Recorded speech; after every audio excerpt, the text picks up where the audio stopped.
De que espírito sois? Que tipo de atitudes vocês não querem mudar? Porque vocês acham que estão certo, e doa quem doer, eu não vou mudar.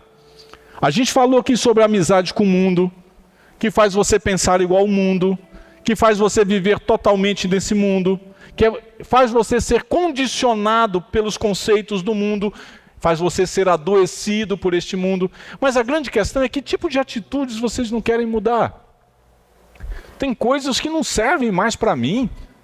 E tem coisas que eu tenho que me controlar.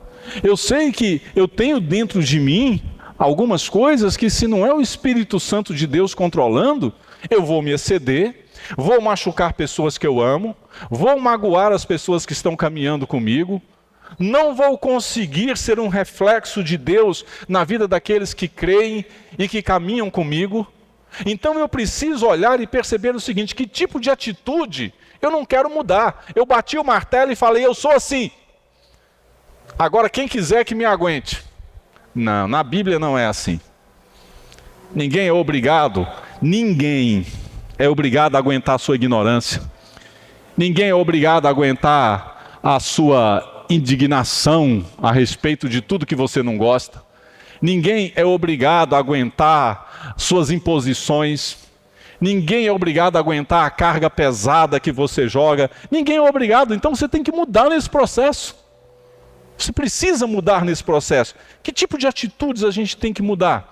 E às vezes a gente não só não quer mudar as nossas atitudes, como nós queremos convencer Deus de que nós estamos certos.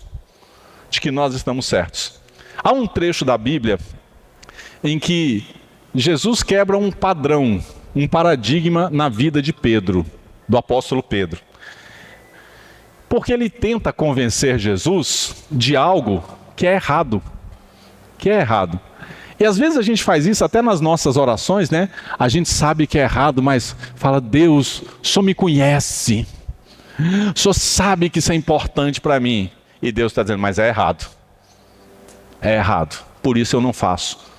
Você já parou para pensar por que muita coisa que você pediu, Deus não te deu? Porque se você parar para pensar um pouquinho, talvez Deus conceder aquilo que você pediu fosse a pior coisa para você. Por isso ele não concedeu. Mas o apóstolo Pedro, ele chega um dia para Jesus, cheio de ideias, de argumentos por conta dos seus paradigmas, e ele quer que Jesus mude algo simplesmente porque ele acha que é daquele jeito que tem que ser.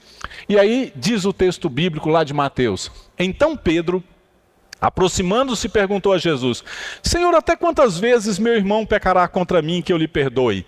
Ele faz a pergunta e já dá a resposta. Você já fez isso? Já.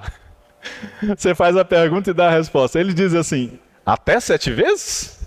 Jesus respondeu, não digo a você que perdoe até 7 vezes. Aí ele, tentando induzir Jesus a algo, Jesus devolve para ele dizendo, olha, quebra esse paradigma aí, mas até 70 vezes 7. Aí Pedro deve ter falado assim, aí não. Agora derrubou tudo, jogou tudo por terra. É desse jeito. Às vezes a gente vem com todos os nossos argumentos para Deus. Como nós somos bons de argumentos, né? Olha, eu vou dizer uma coisa para você. Se você é casada com uma pessoa boa de argumento, você sabe o que eu estou falando, você está sofrendo. Porque tudo que você quer mostrar, meu Deus, a pessoa tem uma explicação que ela começa lá no princípio de Gênesis e explica tudo e mostra tudo e fala tudo. Tem gente que é muito bom de argumento. Mas na verdade, todos nós queremos que Deus faça a nossa vontade. E a oração mais difícil é justamente o oposto disso. Seja feita a tua vontade. Essa é que é a oração mais certa. Essa é a oração mais certa. Lá na carta aos Efésios, o apóstolo Paulo, preso, ele escreve essa carta e ele diz o seguinte, olha, vocês têm que mudar esses padrões. Então eu peço algo a vocês. Ele pede o seguinte, que não haja no meio de vocês qualquer amargura, indignação, ira, gritaria e blasfêmia. Se ele está pedindo é porque tinha isso lá. Bem como qualquer maldade. Pelo contrário, Sejam bondosos e compassivos. Olha a quebra de paradigma aqui.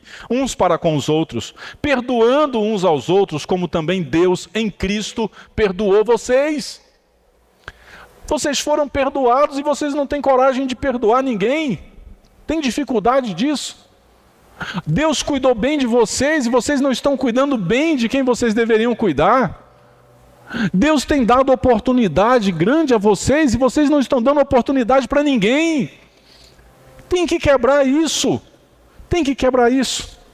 Então nós aprendemos que tem muita coisa em nós que, se não for moldado pelo Espírito, olha, ninguém vai conseguir mudar. Eu já disse para vocês e vou repetir sempre: gente não muda gente. Quem muda a gente é Deus. Na profundidade que precisa mudar, só Deus. Então entenda isso aqui. Só mais uma coisa. De que espírito sois? Por que vocês continuam fazendo mal a si mesmos e aos outros? Por que a gente continua maltratando quem a gente deveria amar? Por que a gente continua fazendo sofrer quem a gente deveria cuidar? Porque a gente não muda os nossos padrões. E eu vou dizer uma coisa para você. Você vai ter consciência de que é errado. Você vai se arrepender. Você vai prometer que nunca mais vai fazer. Mas se você não for tratado nesse padrão, ele vai se repetir, quer você queira ou não. E eu sei disso, porque eu trabalho com isso. Eu trabalho com isso. Todo mundo sabe que eu sou profissional de saúde mental. Esse padrão vai continuar. Ele não vai ser quebrado. Por mais que você queira, por mais que você lute, por mais que você insista, vai continuar. Então, se você não permitir ao Espírito Santo que trabalhe isso dentro de você, é certeza, gente, vai acontecer de novo, e de novo, e de novo, e de novo, e cada vez pior. E cada vez pior. O apóstolo Paulo, ele tem uma atitude muito bonita na sua carta aos Romanos. Ele reconhece que ele tinha umas tendências, uns padrões errados, e ele reconhece que ele tinha uma capacidade enorme de estragar as coisas. E se não fosse Jesus moldando a vida dele, ele ia continuar fazendo isso. Ele ia continuar fazendo isso. Ele diz o seguinte, escrevendo aos Romanos: porque eu sei que em mim, isto é, na minha carne, não habita bem nenhum, pois o querer o bem está em mim, mas não o realizá-lo. Porque não faço o bem que eu quero, mas o mal que não quero, somos nós. Essa é a nossa tendência humana natural. Esses são os nossos padrões. Ficar repetindo esses processos. A gente quer fazer o bem, mas acaba repetindo e fazendo o mal. A gente sabe que é errado, mas faz de novo. E aí, a grande questão é: onde está a saída disso? A saída para isso está, novamente eu vou dizer, numa profunda e total ação transformadora do Espírito Santo de Deus em nossas vidas através de Jesus.